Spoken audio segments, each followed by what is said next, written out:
Nos réseaux sociaux édictent nos vies sociales. Personnages incontournables du XXIe siècle, voici cruel social media remarks. Facebook comments have been pouring in after 4 people died while hiking. You're dealing with an addicted generation. This is a big time bomb ticking. These kids who commit suicide, you go look at their Instagrams, you would have no clue. Mr. Zuckerberg, would you be comfortable sharing with us the name of the hotel you stayed in last night?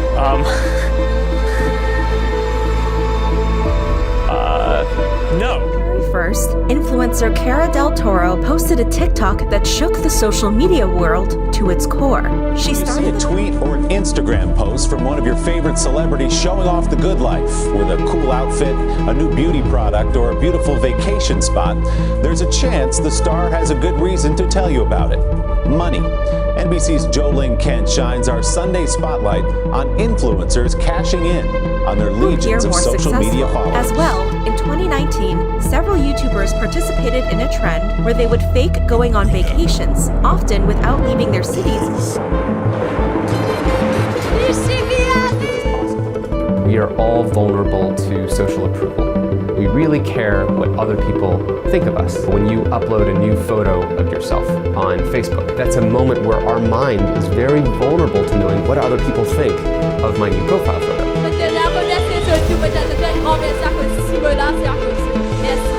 So well that, I thought about Kylie Jenner a lot while I was writing the book. Kylie Jenner in 2018 went on social media one day and said, I never even open Snapchat anymore. Like, it's boring to me. And the next day, when the markets opened, they had lost $1 billion in market value. So, in the outdoor category, and this is someone who is also already using Garmin products. Matt Bound is creative director at Garmin International. He oversees a team of 8 scouring for people just like Samantha, who marketers call influencers, social media users with large followings. When you see a tweet or Instagram post from one of your favorite celebrities showing off the good life, with a cool outfit, a new beauty product, or a beautiful vacation spot, there's a chance the star has a good reason to tell you about it. Money. NBC's executive director at Chief Advertising. You would have no clue. Mr. Zuckerberg.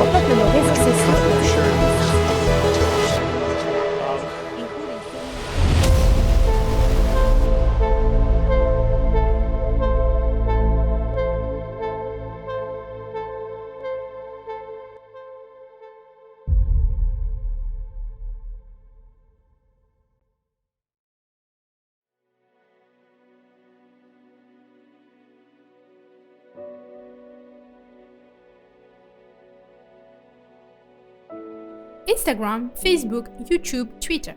You've undoubtedly heard of them.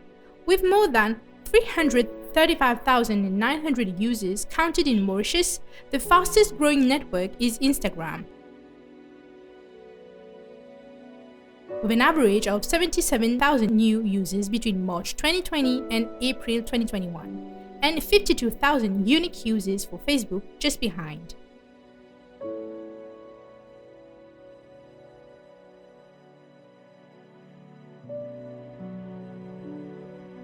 These massive engagements have allowed many people to gain influence and be followed in return by thousands of fans. It is the digital influence that takes over today among the many communication levels. Ouais, quand les gens pensent influenceurs, ils ont tendance à se dire que c'est des gens qui influencent, etc. Enfin, ce terme influenceur est un terme à problème, je pense, sur les réseaux sociaux. Il y a pas mal de clash par rapport à ça, parce que justement, les gens se disent ah, mais X dit qu'il est un influenceur, bah, il influence à quoi? Alors que moi je pense qu'il y a différentes catégories de personnes sur les réseaux. Un photographe, c'est un photographe avant tout, un vidéaste, c'est un vidéaste avant tout. Il y a des gens qui sont internet famous, comme on dit, qui sont là vraiment pour tout ce qui est entertainment, etc. Et juste mettre le terme influenceur et mettre tout le monde dans le panier, je trouve que ça pose quelques problèmes, justement. Il y a quelques clashs, etc. par rapport à ça. Et moi, personnellement, je me considère comme un videomaker, genre justement une vidéaste et pas forcément une influenceuse. Mais ce terme est arrivé comme ça et à un moment donné, je me suis dit, bon, on m'appelle influenceuse, let's go. So, voilà. I like to consider myself as a content creator because I create content, so I'm a content creator. But it's funny how once you create content online, people already put you in the box of being an influencer because you kind of have an influence. And it's kind of also true because everybody has influence. Like your grandma has influence when she tells you to try this tea or whatever. So creating online, putting yourself out there, people have certain expectations and they just put you in the box of influencer. But if I had to define myself, I would define myself as a content creator. Indeed, the strategies envisaged or used by influencers on social media are based first and foremost on engagement, co-creation, and image enhancement. They are therefore based on the creation, development, or consolidation of notoriety. It is not well understood. The term itself is not well described. It doesn't have like a good definition in people's mind. I mean, in people's minds, they don't really know the term what truly is an influencer, and people are just want to be called influencer, and they just want to see people as influencer. But I don't think they really know the real sense of it. Being able to influence someone, you have to have some kind of power, I think, which is by your personality or anything that you do, your art or anything. It is not well seen by society because I think some people misuse the term and did bad things with it, and it gave the society or people or other people watching this that this is what is called influencer, because they themselves called themselves influencer, so they associate anything that they did to influencer. It's not really to the word, it's more to the actions that they did, and then everyone who come behind, they just get the bad term. Influencers have many followers who are motivated by their postings, images, blogs, and vlogs. People like to follow those that stand for specific ideals, styles, or attitude. Therefore, online identity is a significant part of influencer popularity. It may seem that attracting an audience is straightforward, but it is not. It's a perfectly planned procedure that demands attention and hard work. You must never disappoint your followers. Every day or week, they expect fresh postings or videos. Each new post must have the same credibility, personality, individuality, and authenticity as previous postings. However, online identity may be readily hacked. Fake news and communications, funny profiles, and accounts are a continual danger to online legitimacy. As a result, the internet world's principal issue has become authenticity. Most of the time when we talk about influencers, we need authenticity, and what authenticity means is not having a double life. At the same time, as a public figure, I realized that you need to have a persona that is more energetic and more available to the public, whereas you also have another persona where you're a bit more private with your close friends and your family. And therefore, it's a very good balance that an influencer needs to have, where they can share a lot of their private life, but at the same time be very open to the public as well. Ben, je pense que les gens vont aussi suivre justement une personne. Tu vas pas suivre une personne qui est totalement fausse en vrai. Tu vas pas suivre une personne que tu sens qu'il y a quelque chose qui cloche, tu sens que c'est une personne qui est juste en train de faire semblant. Tu vas plus suivre des gens avec lesquels tu arrives à t'identifier, à certaines situations, ou que cette personne t'inspire justement à faire plus de choses dans la vie, etc. Et effectivement, quand tu es authentique, quand tu es toi-même, il y a un lien qui est là. Comme moi, je dis la MK Team, c'est un peu ma communauté. Mais je pense que c'est justement mon côté authentique qui retient, parce que tu vas pas suivre n'importe qui sur les réseaux non plus. Donc, that's great. Hein. Se dire que les gens me suivent pour ce que je suis, that's nice. When it comes to being genuine, rule number 1 is that your online persona should reflect your actual persona. But how can you tell if these people are compatible when you cannot meet them in person? Another widely held belief is that a person's offline identity is their genuine identity. But online identity is a virtual world in which physical and social laws do not apply. The thing is, I had a conversation with a friend recently about how I should try to split what I show. Now that I am a public figure, I should have a narrative as John, the public figure, and I should have a narrative as John, the private life, who I am when the cameras are off. I don't really like that idea. I mean, for some people it's fine. I mean, actors do it all the time. Like, the actor you see on your TV is not the actor with their families. But do we have to actually split? Not really. I mean, I will show what I have to show on my social media, and things with my family and my brothers and my mother or my friends, if I don't feel the need to share those, I won't, because those are personal time that I cherish. I don't also believe that I should be sharing everything and show what I'm cooking tonight. Like, I'm sorry, but that is my private life. But do I have then to show two narrative online? No. I mean, I will show what I have to show to everybody. I have nothing to hide. And then what I don't want to show, and which is my private life, I will just keep to myself. I don't want to create a different account. Dividing, I don't know. Why is it that the internet world has an increasing influence on the offline world? This myth dates back to the early days of the internet, when virtual places like bulletin boards or chat rooms provided a haven from the real world.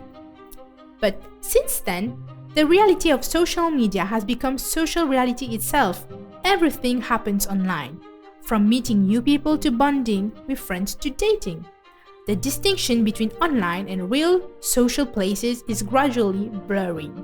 En 2010, on a un réel tournant dans la culture de l'influence. D'une part, on a les premiers youtubeurs qui atteignent le million d'abonnés, et de l'autre, on a la création d'Instagram. C'est alors à cette période qu'on se rend compte que les personnes qui ne venaient pas spécialement d'un milieu d'influence, des personnes qui sont dans leur chambre, qui fabriquent du contenu avec peu de moyens, sont en mesure de réunir des millions de personnes autour d'un contenu, et on voit maintenant la célébrité comme quelque chose d'atteignable. Et ça fait envie. Parce qu'on commence à parler d'argent, on commence à parler de partenariat, on commence à parler d'influence, et là, on se dit, et pourquoi pas moi ? Et c'est justement grâce à Instagram que beaucoup de gens vont mettre en pratique ce « et pourquoi pas moi », puisque Instagram nécessite quand même moins d'implication que YouTube. On a juste à avoir un téléphone, une caméra, une application pour retoucher ses photos, et encore même pas, puisque Instagram propose des filtres directement dans l'application. Et donc on commence à penser qu'on peut développer une influence en se construisant une image de marque, et ça peut conférer un certain statut social. In the offline world, your options for expressing and presenting oneself are restricted. You are constrained by time and place in the offline world, and a limited selection of resources, examples, or role models in a defined social network. The internet world, on the other hand, provides limitless opportunities for fresh ideas and inspiration. For young individuals eager to conquer the globe, the possibilities of the internet would appear endless. But if you could create an identity, which would you choose?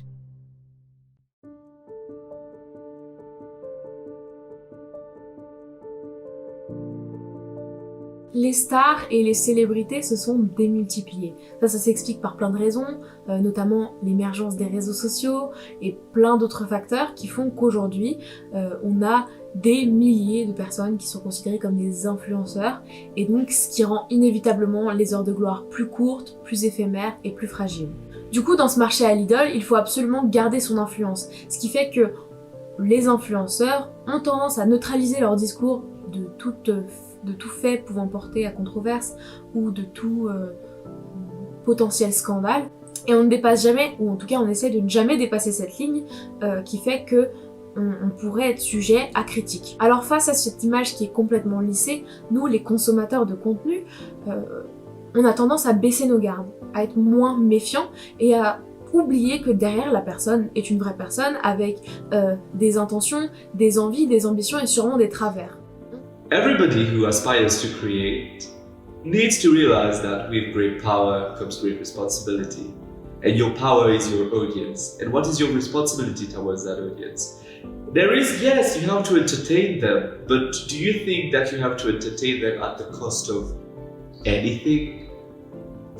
People being sexist, racist, homophobes, and being, hating on each other and like dissing each other's country or clashing each other. yes, it is entertainment, but at what cost, you know? With so many new possibilities, finding an identity that fits like a glove have become even more difficult. The key problem for all the new kids on the block is maintaining your offline identity while still distinguishing from the hive. That they don't know who they are. The only person that perhaps they truly know is the person that they're supposed to be. And that's what social media reinforces, right? Through a social media platform, you can cut, you can edit, you can delete, you can be careful about taking the right picture. And then of course, this is in the context where you're comparing yourself against everybody else and their experiences, whether their experiences are true or faked, just so that they have something to share. And so as it relates to who am I, social media is creating an enormous amount of pressure of this is who you're supposed to be. We have been knocked out of orbit by modern life, which has pushed us out of the secure and well-ordered relationships of the fundamental social groupings in which we used to live. He or she is an adult, so they automatically know more than me, but now that I spend 7 hours on my phone and I get to see other people thinking other ways, and I get to connect with them, and I get to realize that they can be true, that this can be true.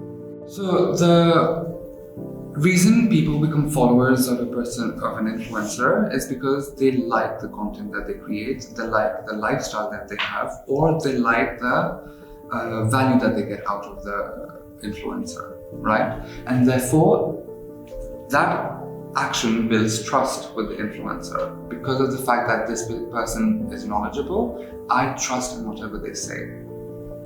As we go from one social situation to the next, our identities change and our lives become more fluid. New opportunities bring new responsibilities. If your online identity is simple to alter, it will become required to manage and maintain it, just as it is expected that you comb your hair, clean your teeth, and leave your house well clothed.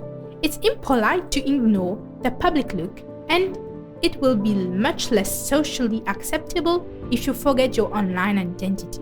So because my company selects influencers, one of my jobs, like one of the biggest jobs for Connectoire is to select influencers for my brands, for my clients.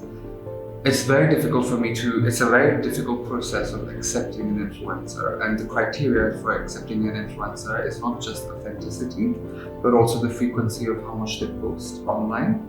Because ultimately, for me, what an influencer is a person just like you and me, but they chose to post their life on social media. That's how an influencer is built, in Mauritius at least.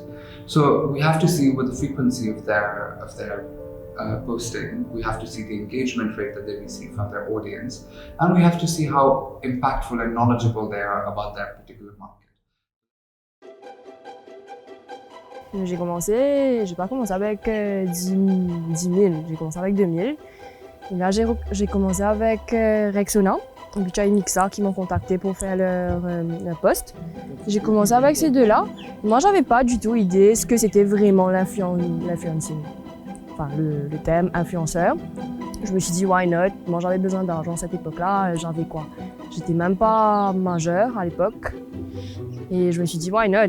Plus, tu viens de quitter l'école, tu as un petit job comme ça, qui t'aide part-time, ben, ça joue beaucoup.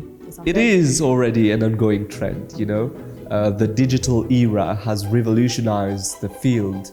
Marketing has never been closer to the person. You know, before brands should go to agencies and then agencies will produce billboard campaigns. Fortunately, for companies, if you give what your customers want to, the more individuals jump into a bandwagon trend. Fortunately, for companies, if you give what your customers want to, the more individuals jump into a bandwagon trend, the better. Conformity is as cheerful as it is. Influencers are conscious of the success of their individuality, authenticity, and uniqueness, and above all, of their reality. This reality is their driving force. Influencers are aware that their originality is key to their following, giving up some creative control. les gens ont tendance à, justement, vu qu'ils ont besoin d'argent, ils font tout et n'importe quoi. Moi, je ne fonctionne pas comme ça. C'est que demain, une marque vient me voir et me dit « Tina, on a besoin d'influenceurs pour notre marque ». Je vais vraiment prendre la peine de voir le produit et de me dire si j'aime vraiment ce qu'il me propose. Au cas contraire, moi, je vais dire honnêtement au client.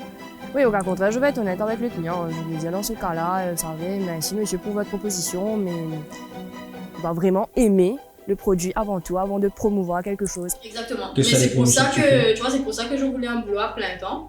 C'est justement de ne pas ressentir cette pression d'être obligé d'accepter certains contrats. Comme par exemple, on m'a souvent proposé des contrats de boissons énergisantes et j'accepte pas parce que je consomme pas. Mais je me dis, imagine que c'était ton boulot et que tu devais faire ça, genre que tu consommes pas, tu devais faire ça.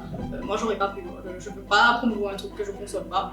Et le fait d'avoir un boulot à plein temps, ça me permet d'avoir le choix. De dire, non, ce projet-là, je refuse, ce projet-là, j'accepte, ce projet-là, peut-être, on sait pas. Donc, Influencers have realized that the higher the engagement is, the higher the chance to work with the brand will be.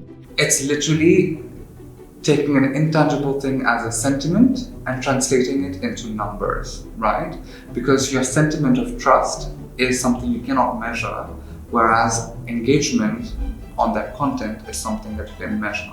So in my company, what we do is the greater the engagement with the content, so for example, the greater the number of comments this post has, the more likely is that that influencer has a trustful or a trustworthy presence online. The bigger and better the brand, they will be allowed to do things in their own authentic way. So, in the end, are we seeing original or conformist content regarding influencer marketing? Consumers are not particularly concerned about who influences them, but whether we can trust their influence on the marketing items. Even though influencers get paid for their job on social media sites, there is currently absolutely no regulation on how they operate. Consumers recognize that the sponsored content is vital to the revenue of an influencer since many can monetize its material. Look at Kim Kardashian or Kylie Jenner. They built an entire empire on being influencers. They developed their own brands because they are influencers. They connect with people. A lot of people follow them. So brands are like, hey, I developed this lipstick. Do you want to try it maybe and show it to your audience? And it will sell because this is where the audience is. Nevertheless, fans can rapidly get tired of, or worse, distrustful of, highly salesy material or of the high, early product placement. They can essentially identify when stuff feels false, when it is betrayed and outspoken. This is why businesses are not allowed to perceive or treat people like another media buy, rather than a creative, autonomous partner who understands their audience better than anyone else. It must fit and complement the contents and the influencer's personality in a way that makes sense for the material to feel real. 70% of teens trust influencers more than traditional celebrities. 86% of women use social media for purchasing advice. 49% of consumers depend on influencers' recommendations. 60% of teens follow advice from influencers over celebrities. 57% of fashion and beauty companies engage in influencer marketing. 74% of people trust social networks to guide purchasing decisions. I can give you tons of other statistics. The fact is that social media is becoming a more integrated and influencer marketing element of our lives. People look for guidance and suggestions on shopping decisions on their favorite Instagram stars, Twitter personalities, and YouTubers. Social media have enabled everyday individuals to develop their brand through inspiring content and commitment. These new players are better related than conventional celebrities. As more users join social networks every day, corporations recognize that they can exploit these marketing platforms. Brands have difficulty creating the same degree of trust as influence. Yet, the trust may be conveyed to your brand thanks to influential marketing. Another result of influencer marketing is that businesses do not want to waste money to promote themselves and instead utilize influencers to speak for themselves and send people the message they desire. Par exemple, ça m'arrive d'aller à un resto et si on me reconnaît, on va me dire « Ah mais ça va, mets quelques stories et t'as pas à payer » et moi j'aime pas ça. Je déteste ça parce que tout comme moi, j'aime qu'on respecte mon travail et qu'on me paye si je suis en train de faire une vidéo ou des photos. Ben je respecte ton travail, je respecte ton business et je vais te payer moi aussi. Moi je suis comme ça. Mais il y a pas mal de business qui m'ont approché en mode ben viens, ou pas mal de magasins qui vont me dire ben viens prendre des vêtements chez nous gratuitement et ensuite ben t'auras qu'à mettre quelques pauses pour nous. Mais j'aime pas ça. En vrai j'aime pas ça. Je n'accepte pas ce genre de produit. Mais je pense qu'ils ont des privilèges. Je pense qu'il y a certains qui ont même des contrats avec certains hôtels, etc. Not me. Mais il y a effectivement des privilèges, il y a effectivement des gens qui te reconnaissent quand tu sors. Mais... Marketers have been using celebrated individuals for many years to sell and enhance their brand recognition because people prefer to have confidence in individuals they like instead of utilizing TV, film stars, or renowned singers. Influencer marketing has similar goals. However, it uses superstars from the social network or social media sphere. An influencer is someone who influences others in an organizational environment based on their knowledge, abilities, and character, but not their position. In addition to being occasionally aware of their function in social media, influencers now also become professionals and are selling services to corporations. As long as the influencer connects with the brand, there are so many different ways that the influencer can promote the brand. As you mentioned, there is just giving away products and the influencer promotes the products. There is an exchange of currency, an exchange of services, and a remuneration. Over the years, I've noticed that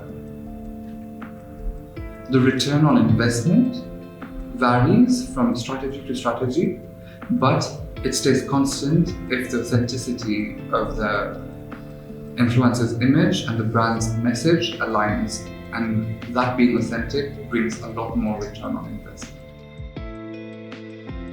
Younger generations are more demanding since they require the marketing of non-celebrity products.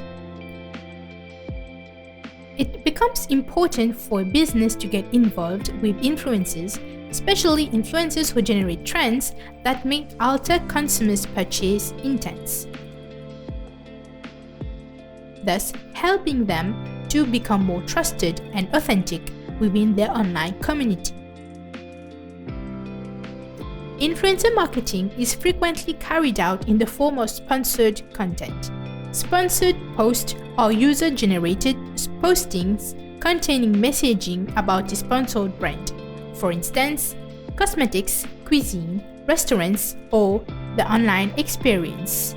Marketers generally pay bloggers via a direct payment or an indirect remuneration, for example, free items, to produce sponsored contents.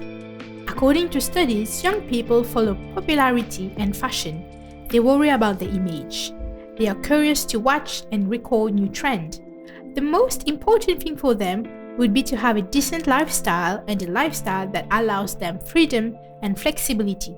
As a result, they might be described as eager buyers of the most recent things to hit the market.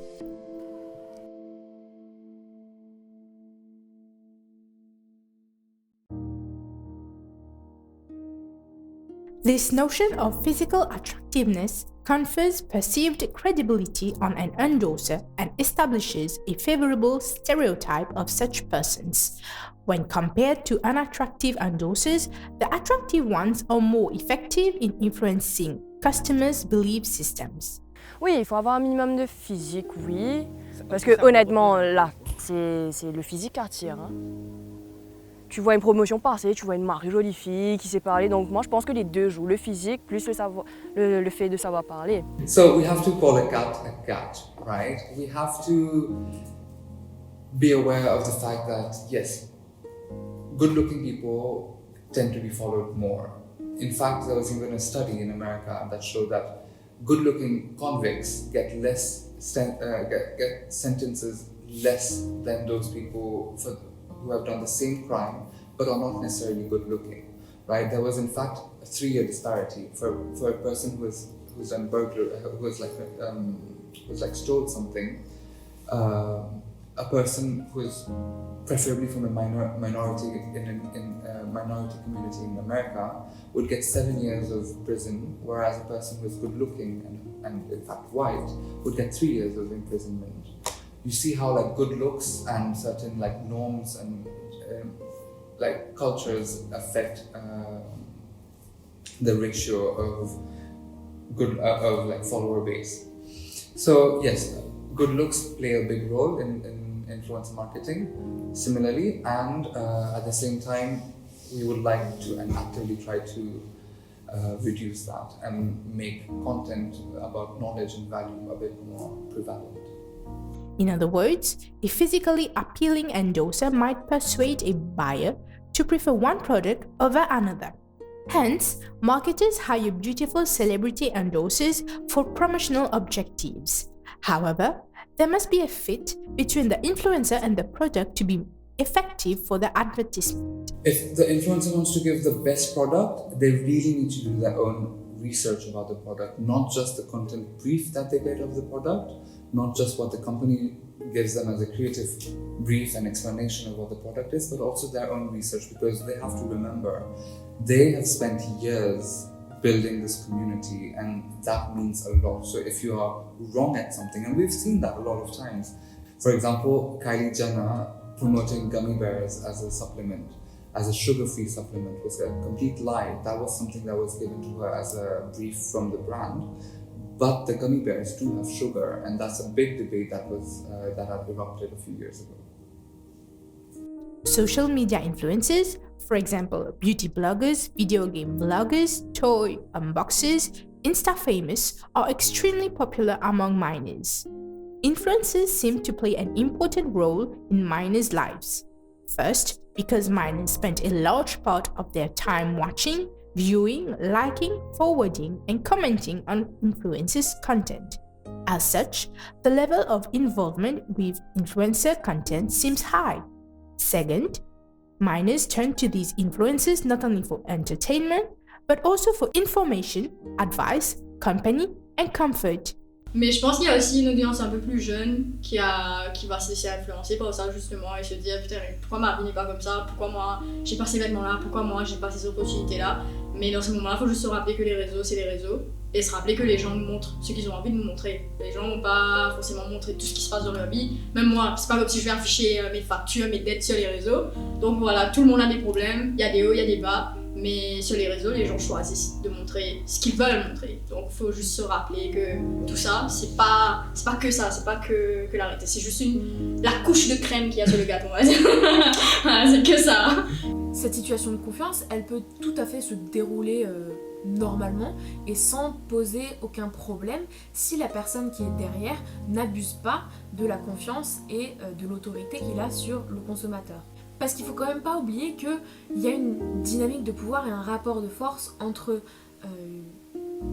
influenceur et influencé qui n'est pas négligeable. L'influenceur a une autorité sur la personne qu'il ne considère que comme un chiffre, un arrobase ou un like. De par mon admiration, je lui confère du pouvoir. Et parce que moi je lui confère du pouvoir et que d'autres personnes lui confèrent du pouvoir, il y a une réelle emprise, une réelle plateforme et une réelle capacité à influencer, manipuler, etc. However, scientifically grounded insights on the role of social media influences in the lives of children and adolescents are still scarce. First, influencers are assumed to be so appealing because they are similar to their audiences. They are often perceived as the boy or girl next door, with whom identification is easy. However, there are probably more reasons for the attraction of influencers. Second, the impact of social media influences on minors may have both desirable and undesirable consequences. Influencers may inspire minors to behave pro-socially or more healthy, but they may also show bad examples of smoking, drinking, or even criminal behavior. In addition, influencer content may also affect minors' psychological well-being, materialism, and body satisfaction. For example, I think you can't join Facebook if you are not 18, or I think it's the same for Instagram and other social media. But there are 16-year-olds on social media. There are 15-year-olds, 12-year-olds on Facebook. Where are the parents of those kids? And then when those kids see posts that are naked, they will blame the creator. I'm sorry, Facebook is an 18-year-old platform. So I don't see the issue. You allowed your kid to be on there. So it's your responsibility to monitor what your kid is seeing. I can't monitor what I am producing because I am producing for my audience, which is older. Hence, it is generally assumed that the responsibility of managing these branded posts rests with the parents. Parents are considered as gatekeepers of children's exposure to online persuasive messages, requiring them to reduce their children's contact to these messages through screening, discussions, and filtering. In addition to acting as gatekeepers, parents also play a significant role in preparing and empowering their adolescents to handle various types of internet content. Ben, moi j'ai envie de dire, est-ce que c'est mon rôle d'élever la génération qui est derrière moi, tu vois? Si je voulais élever des enfants, j'allais faire des enfants. Voilà, c'est pas à moi d'élever des enfants et j'ai commencé à publier des photos dénudées à 20 ans, justement, alors que j'ai toujours aimé ça, depuis que j'étais ado, j'adorais ça. Et j'ai pas publié vraiment des photos dénudées parce que justement mes parents m'ont dit, voilà, il y a des dangers sur internet. Si tu veux publier ce genre de contenu, attends d'être majeur, attends de grandir, de savoir qu'est-ce que tu fais, de savoir dans quel domaine tu veux travailler, etc. C'est pas juste ça, quoi. Mais justement, c'est pas à moi d'arrêter de vivre ou de me retenir juste parce que les autres sont en train de me regarder. Non, c'est pas... Chacun fait son travail, quoi. Tu fais des gosses, tu dois les élever, tu dois les dire que voilà, sur internet il y a ça. Parce que si Coralie publie pas les photos à poil, quelqu'un d'autre va le faire. On a vu les téléréalités de nos jours, etc. C'est beaucoup plus pire que mes photos Instagram, ce qui se passe dans les téléréalités. Donc à un moment donné, il faut arrêter d'être hypocrite et de se dire ah mais oui, c'est un mauvais exemple pour la jeunesse, alors que si j'étais là ou j'étais pas là, la jeunesse elle allait faire ce qu'elle a envie de faire, quoi. J'ai pas d'impact dessus, quoi. Donc à un moment donné, il faut juste savoir élever ses gosses. Et ça, c'est pas mon rôle. C'est pas mon rôle, c'est pas le rôle des influenceurs. Thus, we expect that parents' understanding of ads and attitude towards social media influences are critical in predicting the actions taken to manage the impact of social media influences on their adolescents. Parental mediation involves the means and methods by which parents manage their children's media use. It rests on the premise that children are affected by the use and exposure to social media, and parents can play a significant role in mitigating the adverse effects of such exposure. Parental mediation, which involves discussion about social influencer ads, co-surfing social platform, monitoring child's social network usage, as well as having rules for social media use, are most likely to positively influence children's understanding of social media ads. For instance, active co-surfing of social platform with children will provide parents with information about the child's activities and opportunities to discuss the role of social media influences in the advertising world. Setting rules for media consumptions tend to lower screen time in children. For example, I have a little brother. I know for sure I won't look into his phone, but I warned him that you don't use Facebook until this age. And I explained to him why. Because of all the violence, of all the hate and all the thing. And he can't handle it yet because he's still learning, he's still becoming an adult, he's doing his growth. So I have the responsibility toward my little brother to tell him about what content there are on there and what he should look out for. And that is not the responsibility of the creator. I mean, as far as they are not creating porn or violating community guidelines, which I think Instagram monitors really well, it's fine. So, is it the responsibility of the creator to cater for your child?